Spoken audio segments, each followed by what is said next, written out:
just like that. So that's modified and unmodified thinset. Modified is what we use on 99.9% of any tile installation that's happening today. Unmodified was the first ones that didn't have the acrylic polymers in it. By putting the acrylic in it makes it much stronger. Plus there's all kinds of other additives that I don't know about that they put in these thinset mortars. But basically modified is stronger, it allows more working time, all around just a better thinset. You have more wiggle room with it, more room for air. Unmodified thinset kind of had a resurgent with the Schluter systems. Are you guys familiar with Schluter systems? Okay, Schluter systems came about early 2000s, first with their Ditra uncoupling, which is like those plastic membranes you see there, those rolls, those colored rolls. Those are floor underlayments, and when they first came out, they were saying that you had to do it with unmodified mortar. I don't want to get into why they said that, but basically that led to kind of a resurgence of unmodified thinset mortar and a lot of confusion on what to use and where. So I still get the question, should I be using unmodified or modified? And 99.9% of the time, we're going to use modified thinset, and we do not want to use unmodified. There's really no reason to use it anymore. The short answer of this, of why they would even consider unmodified, is that it can cure without air, without the presence of air. But what they did in all of today's modified thinsets is they've added a chemical cure process that will cure without the presence of air. So now there is no need for unmodified. Even Schluter Systems made their own modified thinset, and that's what they're using on all their installs now too. So I just wanted to clear that up in case you were buying thinset or you heard from somebody. We want modified thinset. Okay, some of the properties of thinset mortars are open time and pot life. Open time is the amount of time from when you spread your thinset mortar, you come it with your trowel, and the open time is the time that you have until you can put a tile on there and have it bond correctly. Again, the modified thinset is going to allow you better open time and more workability time. So these are time-sensitive applications, and that's one of the reasons why I figured that this is like the first step in setting tile. We can't do any of the other stuff we do until we cover this stuff, because this is where the errors happen. And most tile failures that I see, if somebody's doing a floor or wall, they spread their thinset and they wait too long before they put their tile up. They put their tile up, the thinset's already starting to dry, and it doesn't bond well. It might get an initial bond, it might stay put, but then over time, especially on a floor, people walk on the floor, it starts cracking, or the grout cracks, the tiles start to pop up. If you're ever in somebody's house, and you probably will be sometimes if you walk and you hear a hollow spot, most likely that tile has broken bond from the thinset mortar because they waited too long before they put it up. Most open times range between 20 and 40 minutes. For the most part, the more you pay for the thinset, the longer open time you're going to have. The Multi-Max Light that we were using in our tile shower class, the shower pan class, has an open time of 40 minutes. The LHT Plus and the Tri-Light that we're going to be using is between 20 and 30 minutes. So you have about 20 minutes from the time you spread that thinset to when you cover it. So the rule is don't spread more than you can cover within 20 minutes. That's a good rule of thumb. And you can test it. You can test the mortar. So this 1/4 inch that we did, see how I'm touching it and there's nothing on my hand? That means you can't use it anymore. That means it's gone too far. It doesn't mean this here, see what happens if I put my hand on it? That's still good. So, but yeah, you can do that test. Just touch it, and if it's not coming off on your hand, it's done. You've waited too long. So pot life is the other thing we need to pay attention to. Pot life is generally between 3 and 4 hours. Again, with the advent of the chemical cure that they put in these modified thinsets, they're going to cure faster. Almost like a fast-setting mortar additive that they would put in a mortar that you want to dry within 30 minutes if you have a repair. So they're putting those same chemicals into these to make them cure faster. problem with that is you have a shorter pot life on a lot of these thinsets. So not only do you not want to spread too much mortar before you cover it, you don't want to mix up too much that you can't use, because once you mix it and the initial slack and remix that we do before we use it, you cannot add water to it. It's done. If it starts to harden up on you, you can spin it up a couple more times and that's about it, but it's just going to go faster and faster. If you start seeing that it's hard when you start to use it, you're pretty much done. Within 15-20 minutes, you're probably going to have to throw that thinset away. So for today's purposes, we're only going to be mixing up half bags at a time because we don't want to just waste a bunch of thinset. What else am I missing about thinset, Steve? Oh, trowel sizes and thicknesses. So for the most part, for what we're using today, we're using a thinset. We're using a product by Latacrete, LHT Plus. Does anybody know what LHT stands for? Okay, LHT stands for large, heavy tile. So most of the porcelain tiles that we're installing today are larger than 12 inches. They're usually 12 by 24. We're doing 24 by 24s. We're even doing 24 by 48s. The LHT in these thinsets, what it does is allow you to install this mortar thicker using a 1/2 inch by 1/2 inch notch trowel.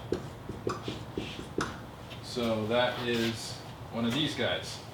It's got a big heavy notch so that you can lay down a thick bed of mortar without that mortar sagging and being a mess.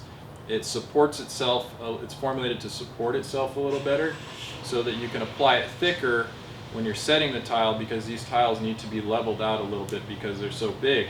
If you have a floor, there's always going to be small undulations in that floor, whatever setting surface you're putting it on.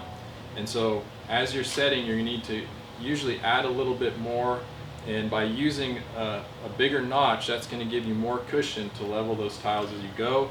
It's going to give you better coverage on the thinset, and all around, if you're doing anything 12, I would say 12 by 12 and bigger, you want to be using the LHT thinset. So that's one of them. The other one we're using is Latacrete Trilite. And Trilite is a lightweight thinset. Basically it covers the same amount, it will cover the same amount of area as any other thinset mortar, but it's almost half the weight. So a 30-pound bag is going to cover as much as a 50-pound bag of regular thinset mortar. So it's a little easier to spread, it's easier to carry, it's easier to get up on the wall. All around it, if you're using a lightweight thinset, it's going to be easier for you to do. So I wanted to use that for a wall application. And the nice thing about Trilite is that you can use a 1/2 inch by half. You can use it. It is rated as an LHT mortar as well, so you can use it for both. The thing is I think this is about $37 a bag, or this is about $18 a bag. So you're going to be paying twice as much for the lightweight thinset. So I wanted to introduce you guys to something that was a little more budget friendly, very good thinset that you can use. And most of your applications are going to be, if you're doing a floor, it's going to be using an LHT mortar, unless you're doing a little mosaic. But most of the floors that we're doing now are at least 12 by 24 or larger, right, Steve? I mean, we're doing some. Sometimes we're doing, let's see, do I have a little hexagon? Oh yeah. Yeah, like here's some 8 by 8 hexagons. Yeah, this might work. Even this, you could even use an LHT mortar with it. So I would say the Trilite is probably best for walls where you're not using up a bunch of it, and it's a little easier to get up on the walls.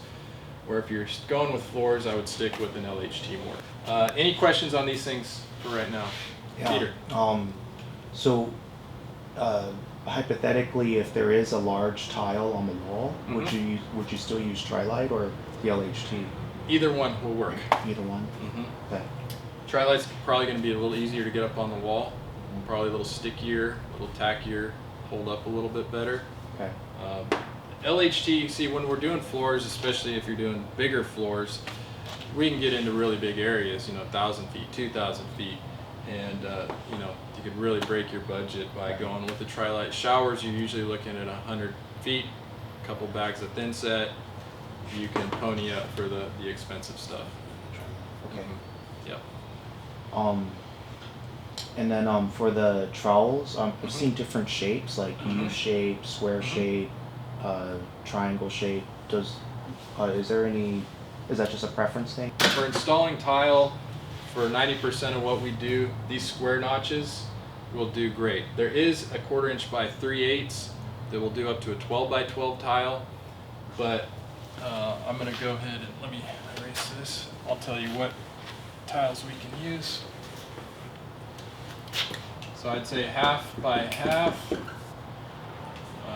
1/4 by 3/8, and 1/4 by 1/4. Those are the main notches that you're going to use. If you're going to buy 3 trowels, these are the 3 trowels that you're going to buy. And I have the ones that we have for demo, just like the last class. If you want to buy them for what I bought them for, I'll sell them to you at the end of the class, or you can just go to Home Depot or Lowe's and pick them up. Either way. So for 1/2 by 1/2, I would say probably 18 by 18 and larger, 12 by 24, 24 by 24, and 24 by 48. They do have a 3/4 by 3/4, but usually by then what we end up doing is just back buttering the tiles if we need to build them up. Do you use a 3/4 by 3/4? I have a 3/4 by 1/2, and it's working. It works. There is limitations to the amount of THINSET mortar you can use before you need to explore depth. Yeah, but that's as far as for what you guys are gonna do. I probably wouldn't mess with a 3/4. It's just gonna be putting down too much THINSET. The 1/4 by 3/8 would be good for 12 by 12s, 8 by 8s, maybe not even 6 by 6s probably, huh? You have 4 by 8 in there. Yeah, 4 by 8. If there's a brick subway tile. 1/4 inch by 1/4 inch is going to do everything from 1 by 1 mosaics, pebbles, 2 by 2s, 2 by 2 mosaics, 3 by 6 subways, and probably up to 3 by 12 subways.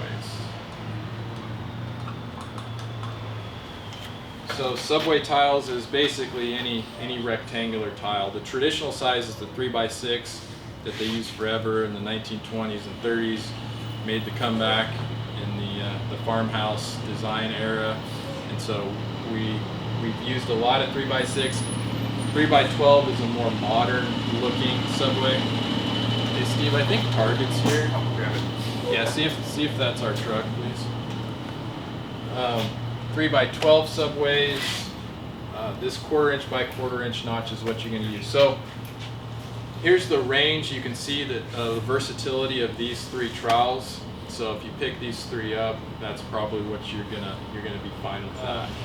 From where you guys started today to where you are now is like a huge improvement, and you guys finished really strong. So I'm impressed and happy, and it fulfills me to know that it's actually working. I can see the work in progress and the improvement. So great job.